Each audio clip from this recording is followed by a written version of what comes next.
Speaking of Severance, we should talk about it.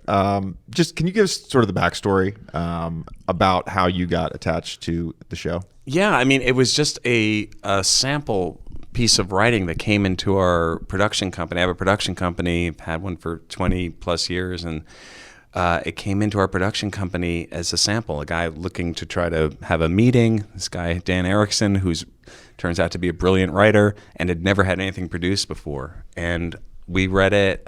I read it, loved it, and Apple was just starting out, Apple TV Plus, and they wanted to do it. And as with a lot of projects, we took it around to different places, and they were the only place that really wanted to do it. I've found that over the years, things I've made where it's just like there's not a lot of people who want to do them, but we find one place or one person that believes in it. And then, it took years of development. Also, Apple was just starting up, and then we started doing it right before, about 7 or 8 months before the pandemic started. We started to prep it and get ready to do it. And then the pandemic hit when we were about 6 weeks away from shooting.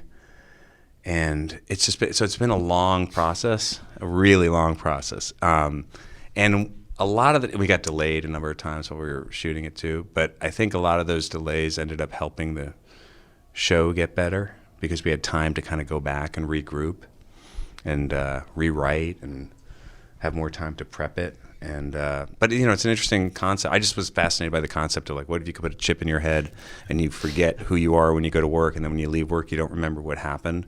And it's kind of not that far off from reality. Yeah.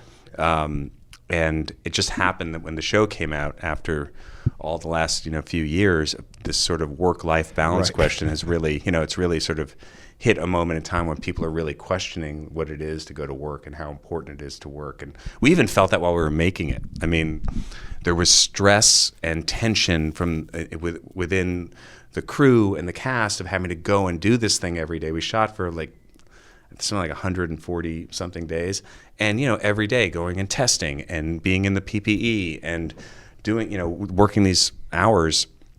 There was a lot of stress that people were feeling, and it makes you question sometimes, well, why am I doing this? Why am I working so hard?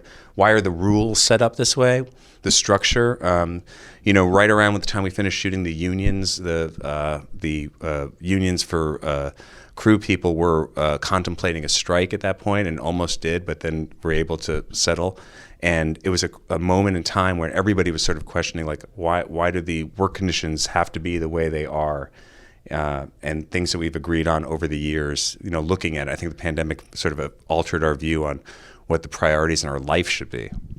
That's a great way to put it. Yeah. I was gonna ask about both Severance and also Escape from Dannemora, which if anyone watching or listening this has not seen, they should definitely see. But these are two very different types of projects for you. Are you sort of like consciously seeking out ways to challenge yourself, or did you just find these particular things to be interesting and just be like, okay, I'm going to try this just because I haven't, done it yet? Yeah, I mean, I've been trying to just go to projects and ideas that I really gravitate to and have a gut feeling about. And I guess over the years, I've done a lot of different things, but in the last few years, I've really been thinking about, well, what is it that I want to see? Making stuff that I really want to see, and not worrying about acting and directing at the same time, or even being willing to let my acting kind of go for a little bit because I love directing. So that's sort of, I think, has been in the last 5 years, and just going with a gut feeling. So when Escape at Dannemora was just the story was so interesting to me, and I loved that genre, and it also scared me a little bit because I'd never done something in that prison world, and I've always been sort of had nightmares about going to prison. I just don't want to go to prison. And it's a heavy subject, and then weirdly, Severance is very different tonally and, in terms of the genre, but it's sort of, I realized sort of midway into it is there's some similar themes in there where these people who work on this floor are kind of prisoners also. And so, I think, but I don't think about that stuff thematically, but it's been pointed out to me, oh yeah, that's kind of interesting. Maybe it's the same world.